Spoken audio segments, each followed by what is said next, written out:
So if it's your first time in After Effects, you've got a few panels here that may look a little bit daunting and you don't quite know what anything does, as is the case with any piece of software. But we're going to talk through most of this in this tutorial. So hopefully it'll make a little bit more sense by the time we're finished. So you've got this full thing here that says new composition and new composition from footage. If you were to create something directly in After Effects, you can create vector imagery in here and animate it, just as we're going to do with the assets we're bringing in from Illustrator. You could just hit new composition. If you've already got some footage already, you could have new composition and incorporate that footage as well. But for the time being, we're going to bypass this and we're going to go straight to just importing our assets and having a play with them. Takes the edge off trying to create things and learn how to use the software all at the same time, which can be a little bit daunting. So on the left hand side, we've got our project area. This is where all our files are going to go. All of our compositions are going to go, and I'll explain what a composition is shortly. At the bottom, you've got your timeline. This is where all your animations are going to be present, and you're gonna spend a lot of time working down here. On the left hand side, this is where all of your assets are gonna appear. That goes for audio, video, text, and in our case today, vector graphics that we have created in Illustrator. On the right hand side is a little bit contextual. These are things like effects and presets, so you can add different effects to your assets and your animations that you create. You can really put a lot of different stuff in here. In this case, I've got my align tools here, so I can line things up nice and perfectly. And then obviously a little preview thing up here with the play and rewind and all that sort of stuff, which hopefully is kind of familiar to you from other things. So we're going to right click into our project area. We're going to hit import file. And we're just going to navigate to wherever we've saved our Illustrator file. In my case, it's the desktop with Snowy Town and then Snowy Town assets. So just single click on that to highlight it. And very important, import as composition retain layer sizes. So the reason for that is it's going to bring each of our assets that we've layered appropriately in Illustrator. It's going to bring all of those layers in with the naming conventions we gave them in Illustrator, and layer them appropriately as well. So composition, retain layer sizes, and then just press import. Okay, so not a lot's going to happen apart from we're going to get two files up here. We're going to have a folder and a composition. I just drag that out. Composition called Snowy Town Assets and the folder called Snowy Town Assets Layers. If I just click on the down arrow, there we go. We can see all of our layers with the appropriate names that we gave them back in Illustrator. So House 1, House 2, Snowflakes, Tree 1, Tree 2, Tree 3, and Tree 4, and Church. So let's get them into our scene. This place is going to be our viewfinder, where we're going to be able to look at what our animation looks like in real time. So all we're going to do is click on the composition and double click onto the composition. And that's going to bring everything in for us, which is great. So at the bottom, this is where a lot of interesting stuff's happened. As you can see, as we were mentioning before in the layer assets, all those layers are now inside of our After Effects composition, inside of our scene. We can obviously see on the viewfinder that should look, if you've done it correctly, exactly the same as how you've made it in Illustrator, down to where they are placed in the scene, which layer is on top of what other layer, and so it should just look exactly the same, which is good.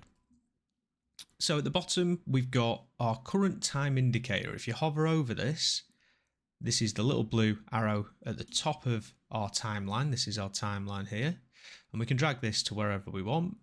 Currently our timeline's set to 30 seconds. I believe that's by default. We can alter that later on.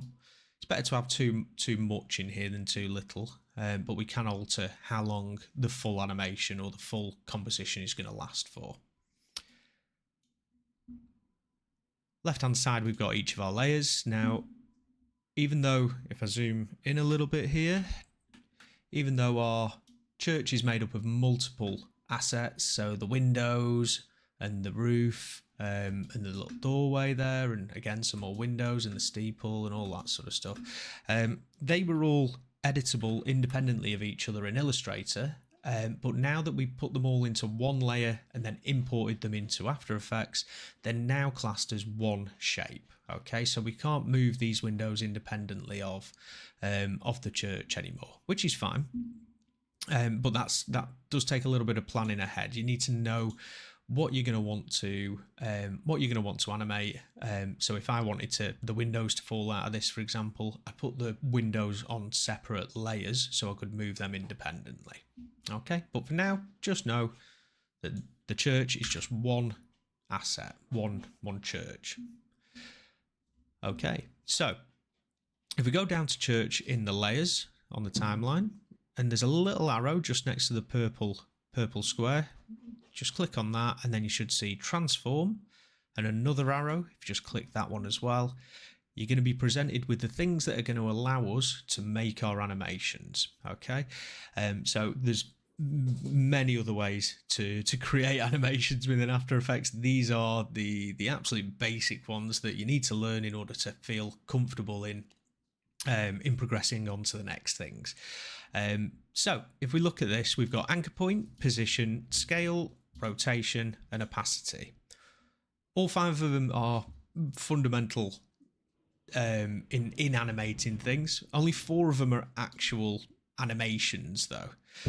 One of them being anchor point, that's going to help us and assist us in creating animations based on the other 4.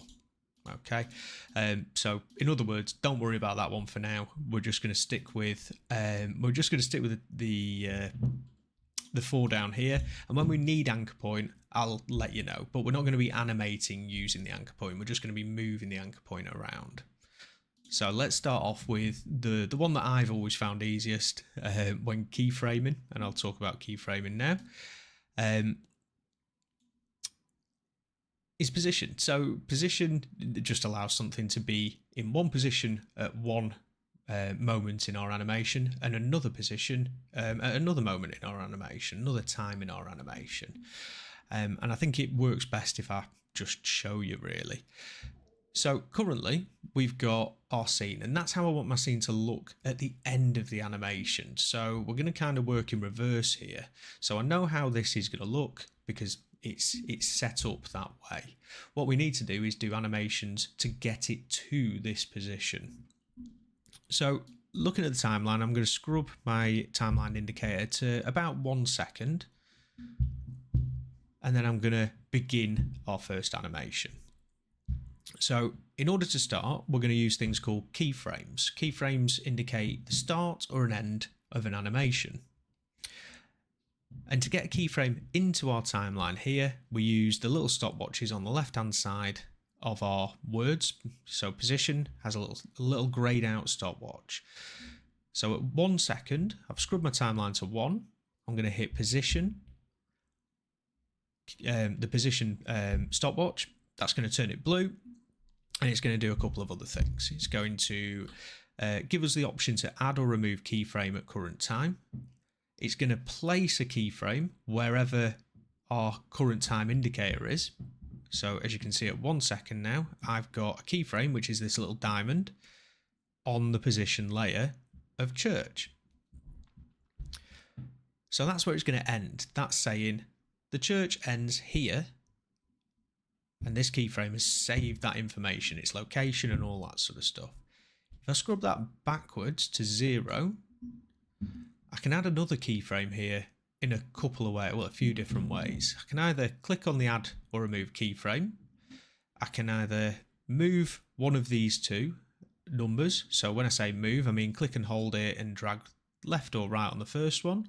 And as you can see, the first number before the comma is our left and right. Control Z just to put it back to where it originally was. The second number If I scrub right, it takes it down. If I scrub left, it takes it up. Control Z again, just to put it back to where it was. So that's two ways. The third way, the way that I think I most prefer, given the right circumstances, is I can just making sure I've got my selection tool, shortcut V, selected. I can click and drag on the asset and I can just move it. And we know something's going to happen because of this blue dotted line that is attached to the church now, as you can see. So I'm just going to drag it down like that. So a little shortcut, if you hit spacebar, that's just going to play your current timeline, and if there's any animations in there, you'll see them on the viewfinder here. So I'm going to hit space, and up it comes.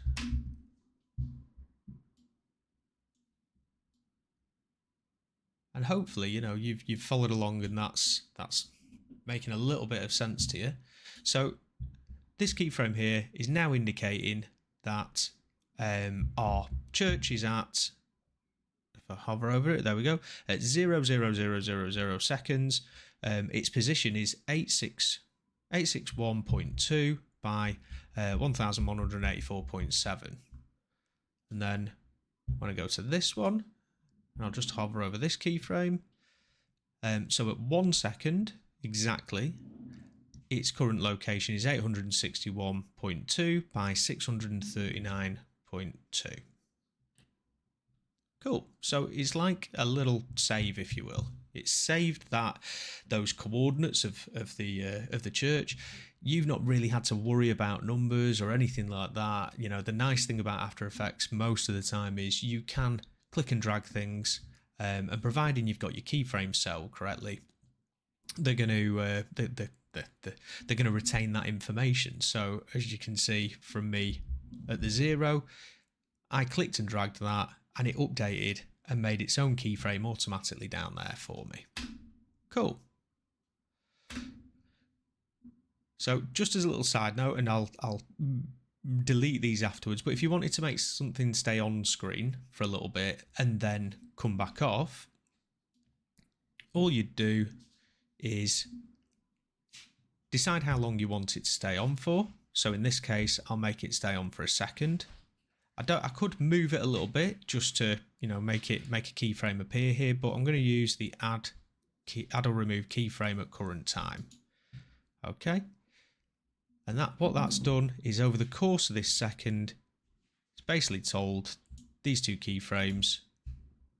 Okay, it's at 861.2 by 639.2 here, and here it's exactly the same. Okay, so that's cool. That's saying we're not going to move at all. So let's go to 3 seconds. Let's just stick to second increments for this. So now I can quite happily take this with it being at 3 seconds and just drag it back down again. And I should find, if I just hit N, just so I'm only going to play back the area that I want to. So wherever your current time indicator is, if you press N, it'll just it'll put the timeline to that. Okay, so hitting spacebar, stays up for a second, goes back down, up, stop, down, up, stop, down. Cool. And then I'll just drag that all, not like that though. Just drag that all the way back like that, so it'll play the entirety of the scene again. So great. That's looking good. So there's a few things we can do with these keyframes now. Regular keyframes are going to look like little diamonds. You'll know if you've got one selected because it'll have a little blue outline around it. You can select multiple by clicking and holding and just dragging a marquee selection box over all of them, and then you can select all of them like that. So there's a few different ways we can manipulate these animations. Not to get too technical at this stage, but if I was to go into our graph editor and look at our speed, which we're currently on, edit speed graph, you'll notice that the lines are very, very straight, and that's indicating the velocity goes from 0 to 100 as soon as the animation starts. So both of our movements are just at a constant speed. It's the only time I'm going into the graph editor during this tutorial. In order to make it a little bit more organic, you could go into the graph editor and start fiddling with each of the lines and the anchor points and that sort of stuff, but I think that's for a later session. For now, a nice easy way just to get that momentum sort of going and slowing for the stop is to just select your keyframes and press F9. And initially what you'll see is your diamonds have turned to little timers, if you will, little sand timers. And what that does is just give it, it's not massively noticeable there, but it gives it a build up and a slowdown to your animations. Again, I will just jump back in there really quickly to the graph editor, and you'll notice we haven't got straight lines anymore. We've got these nice curves, and that's to say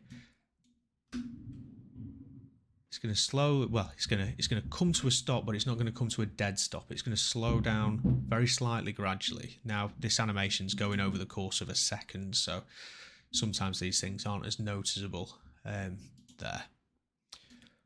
We can also play with these keyframes. We can move them to wherever we want. If I wanted the church to stay on the screen for longer than a second, I could select these two here and just drag them. Maybe I want it to stay on for 3 seconds, so I'll drag it to 4, just like that. Bring that back, it comes up, stays on for longer, and then goes back down again. Cool. So I don't want these 2 keyframes. That was just to show you how you can use multiple keyframes for multiple animations on the same layer. I'm going to delete these 2 and just have my church coming up. Okay, cool. So I'm pretty happy with that, with the church. We've got a lot of other stuff to animate, so let's go ahead and do that now. So I'm just going to work from the bottom up. We've got house 3. I'm going to click on the down arrow, transform. And which one is house 3? So that's the one on the right hand side here. And for this one, I'm going to do the same principles that I've just done, but I'm going to use a different method of animation. I'm going to use a different one of these 4. Let's put that to 1 second. And I'm going to use opacity this time. So opacity is whether you can see something or whether you can't, whether it's see-through or completely opaque. So just to emphasize that, if you look at the 100% to the right of opacity and click and hold it and drag it, you should see your house turn into a bit of a ghost and then just disappear. So 0, you can't see it, 100%, you can see it. So as we were saying, we're working backwards here because we've already got our scene laid out. So I'm going to scrub that to 1 second. I'm going to hit the stopwatch for opacity, and it's at 100%. That's what we want. And I'm going to drag this back down to 0, my timeline to 0, sorry. And then I'm going to click and hold on the 100% next to opacity and drag that all the way to the left until it's invisible.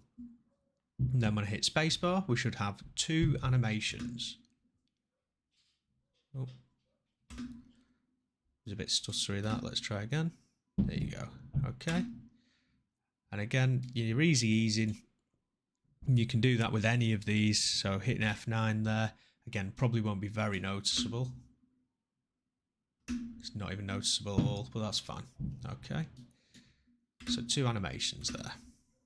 Okay, let's move on to house 2. Transform. And I'm going to get that to 1 second again. And this time I'm going to use scale. Okay, so I'll make it go from a tiny, tiny, non-existent house to the size that we've got it here. So I'm going to hit the scale stopwatch at 1 second. I'm going to bring that down to 0 again. Now these are currently locked, so constrain proportions, this little link chain that's pressed at the moment. So whatever I do to the left hand number will happen to the right hand number. You can uncheck that if necessary, but for the purposes of this, I'm going to leave it linked, and we might get a little bit of a strange result here. So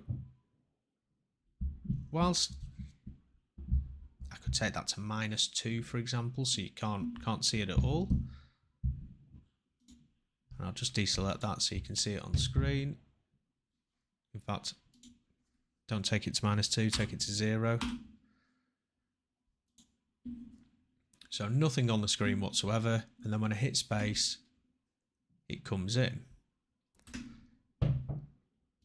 Now, for me, that looks a bit odd. I mean, it could be, it's coming from a different dimension or something like that. But for me, it's spawning in from this central non-existent bit here looks a little bit odd. So what I'm going to do is go back to my 1 second keyframe. I'm going to go to this icon up here, which is the pan behind anchor point tool. Shortcut for that's Y. Select my house, and then this little target here, I'm just going to drag down to the bottom. Okay. And now, when I hit spacebar, the house is going to grow out of the ground, which I think, it's not the most realistic scene in the world, but I think that looks a little bit better than it just coming out of thin air. Okay.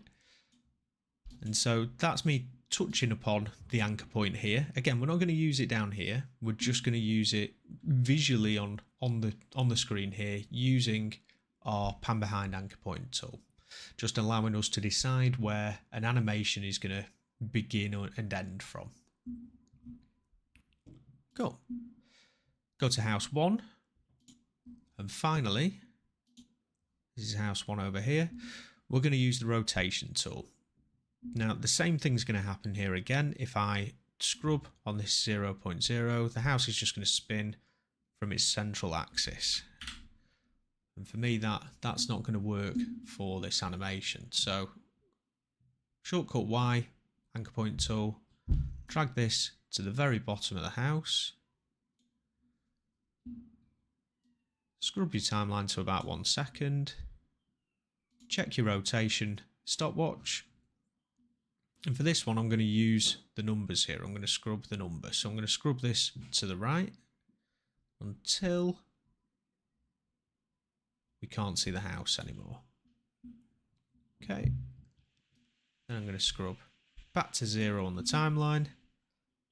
And I'm just going to just single click onto the larger number. In my case, it's 175. I'm just going to press 0, return.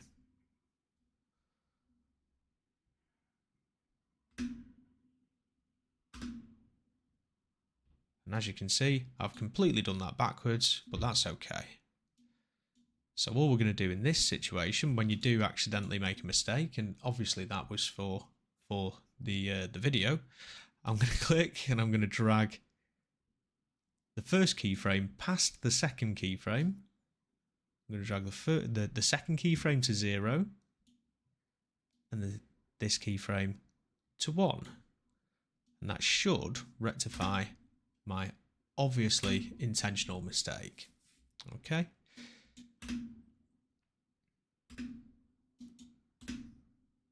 So we're getting a few things going on here. That's good. I'm going to easy ease that one. I don't think I easy eased the last one, did I? Yeah, I'm just going to do that now. Okay. So we're starting to get a lot of different things going on. Now, something I haven't done yet, which is awful practice, is I haven't saved my scene at all. So I should be going to File, Save As, and then Save As again. And we're going to put that into our Snowy Town folder where my assets are. It's an untitled project at the moment, so I'm going to call this Snowy down animation. Save. There we go. So After Effects does have a tendency to do a little bit of crashing here and there, so please do save. And I believe your shortcut for that is Control and S, like in all applications. So my fingers usually, not today, but usually will be hovered over Control and S. Every time I do something, just hitting Control and S, and that'll just do a quick save for you. Okay, where was I up to? Done all my houses. Move on to the trees really quickly. And again, I'm just putting it at 1.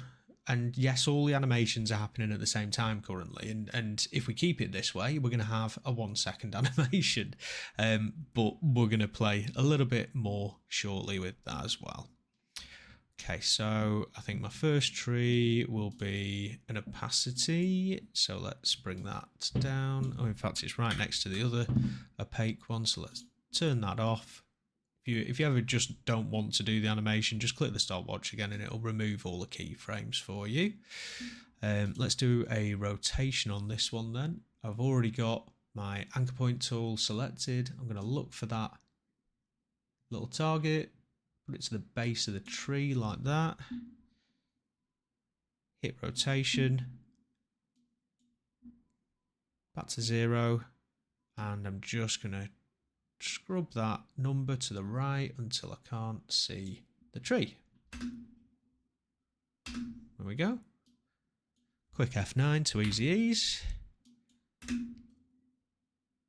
Oh, that was very slow. Let's try that one more time. There we go. That's quite nice. Tree 3. That's the more central one. And we'll do opacity on this one, I think. Make sure everything's finished. There we go. Opacity there. Scrub the timeline to 0. And scrub the percentage of opacity to 0. My computer's starting to struggle just a little bit when it's buffering these.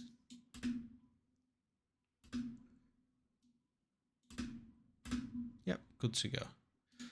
So what have we done? We've done a rotation and we've done an opacity so far on the trees. So I'm going to put that back to 1 second. We'll do a scale this time for this one. So with scale, remember we want our anchor point in the right spot. So I'm going to put that down to the base of the tree. Hit scale at 1 second. Bring it to 0. And then easiest way for scale is just to click into either of those, because remember they're linked using the chain link. Click 0 on one of those numbers, one of those 100%, hit return, and we should get it growing like that. That's good. Okay, tree 1, we're going to have, yeah, we're on 1 second there, that's good. And we're going to do position for this one. So click position, keyframe is there, bring it to 0. And now if you ever find that you can't drag something down like that, you've probably not got the right tool selected like me. So we've got the pan behind and we're just going to hit selection tool, or once again, shortcut for that is V.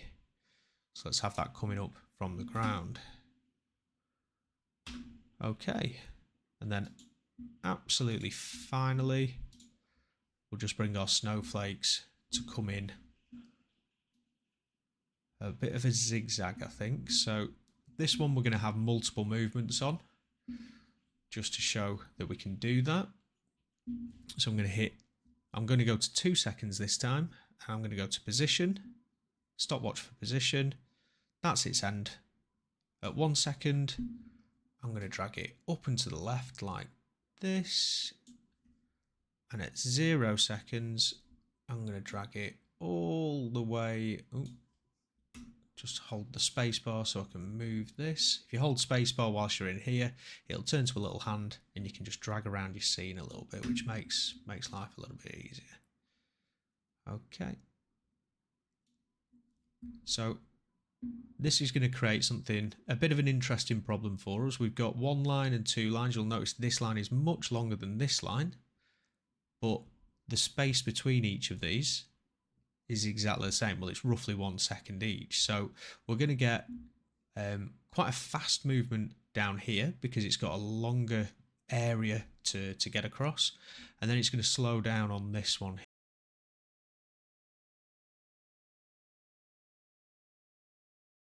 Yeah, so we're going to have a very, very fast animation followed by a very, very slow animation.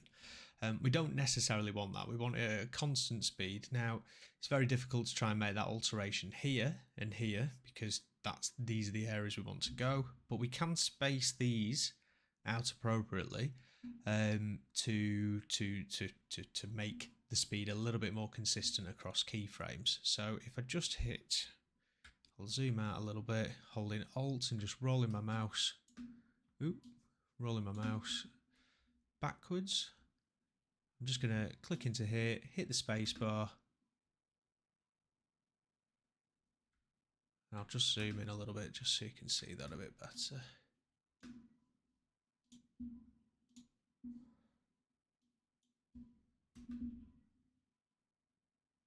So whilst it's not massively noticeable, it is still slightly noticeable. So all I'm going to do is select the second two keyframes of the three, and I'm just going to drag them out a little bit like that. Let's try that again. And that's a bit more consistent now.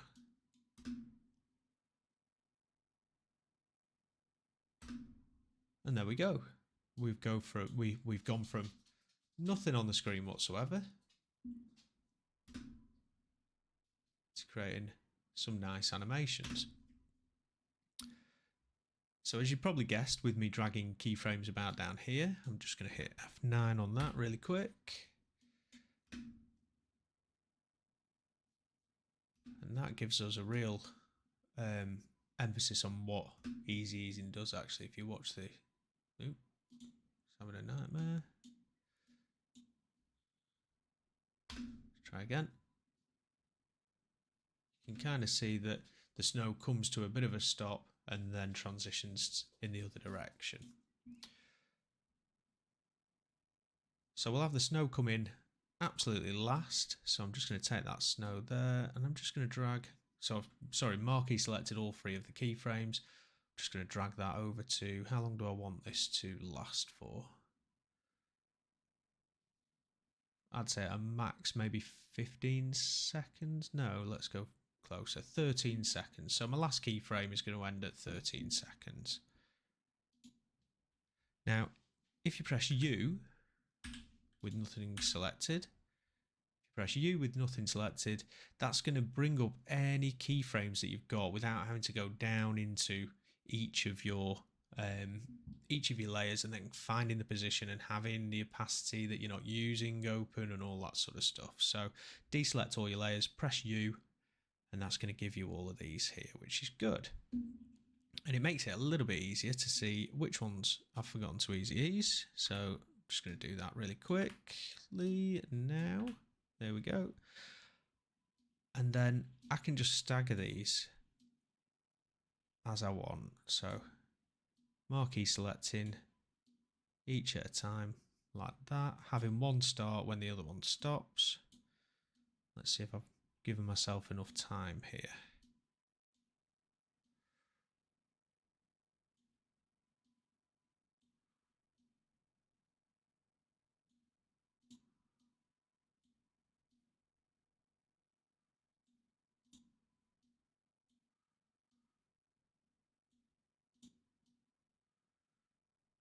I think I've given myself too much time actually, so I am just going to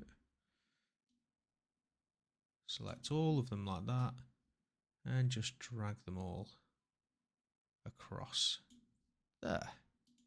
Again, just marquee selecting but across multiple layers there. So let's have a little look now.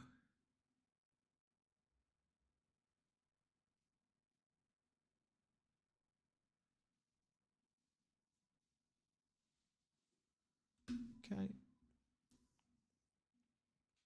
Now I did my church first. I think with the church being the central thing, that should probably come in last. So I'm just going to drag that to about there. Once again, marquee select. If I just hold shift and then select these two, it'll deselect them for me.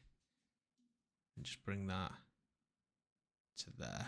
Okay, and you can play about with this. You can change the duration of these, you know, just by taking one of these and pulling it all the way over here. You're going to give yourself a much longer animation, whereas if you put them right next to each other, you're going to get really fast animations as well.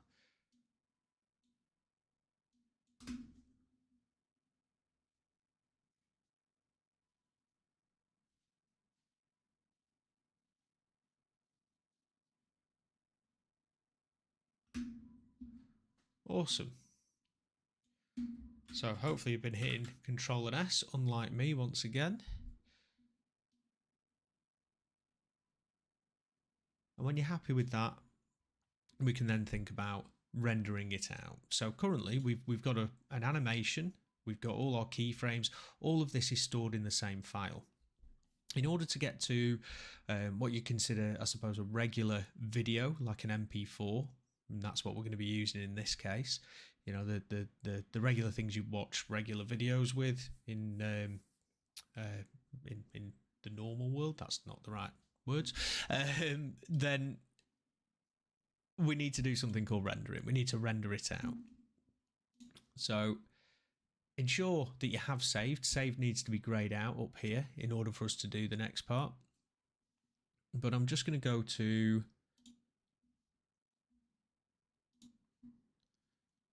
not you and not you. Adobe Media Encoder. Whatever version you've got. In my case, it's 2023. We'll just open that up.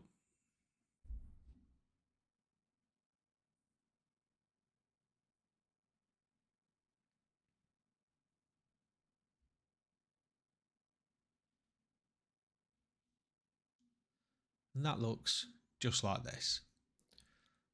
And for the purposes of what we're using it for today, we're not spending a tremendous amount of time in here. This is just a software that allows you to turn your After Effects files into fully rendered videos that you can then go and play on any media device. So we'll go back into After Effects. Remember, make sure it's saved. And when it is, just go to Export, Add to Adobe Media Encoder Queue. If I just go back to Adobe Media Encoder, give it a couple of moments. Sometimes it takes longer than other times. There we go. And you should see a file appear in here. The status should be ready. Now what you're looking for is pretty much the default settings that it's going to give you. You want it to be H.264.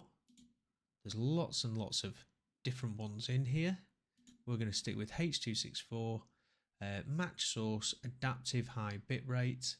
And again, this is going to determine how long the thing takes to render and the file size of your file at the end as well. So it's always about having a balance of the highest quality you can get with the lowest file size. So there will be certain times where you can go to the max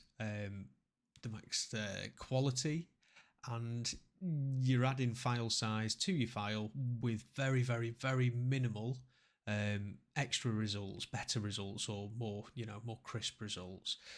So it's about just having a play with these settings more than anything really.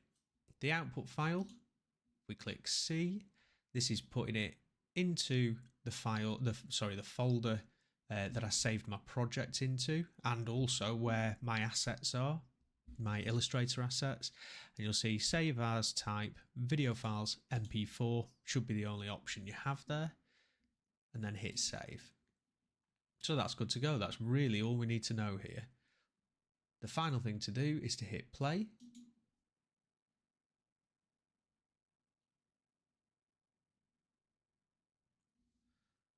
And you should see that it begins to render out And again, you'll see a very, very choppy thumbnail of what it is currently rendering.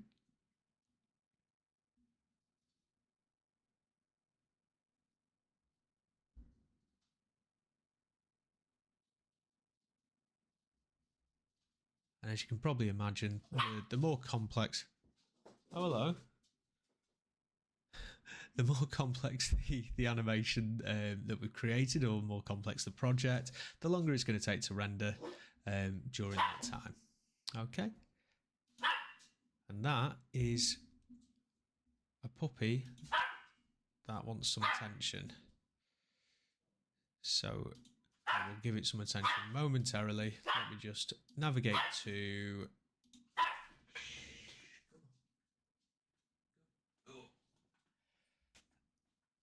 Navigate to my Snowy Town, and in here we're going to have our Snowy Town assets that we started off with, our project file, the Adobe After Effects file, and this folder here, which is Snowy Town Animation _AME, and in there it's going to give us our another After Effects project file and our fully rendered video.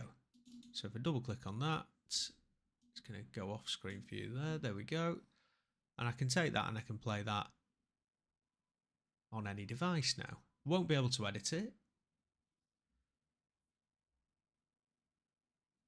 But I've realised I've made another mistake. I have left the full 30 seconds to render and my animation finishes. So let's just quickly go back into After Effects. And in order to just snip that down, shorten it down, go to composition settings. The animation finishes at 11 seconds here, so I'm just going to make it a 12 second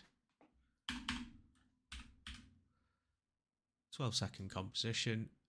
You'll notice now this spans the entirety of my timeline, because my timeline finishes at 12 seconds, and then just go ahead and re-render that and you'll have your video without a lot of dead air on there. Okay, thank you very much, and that's everything.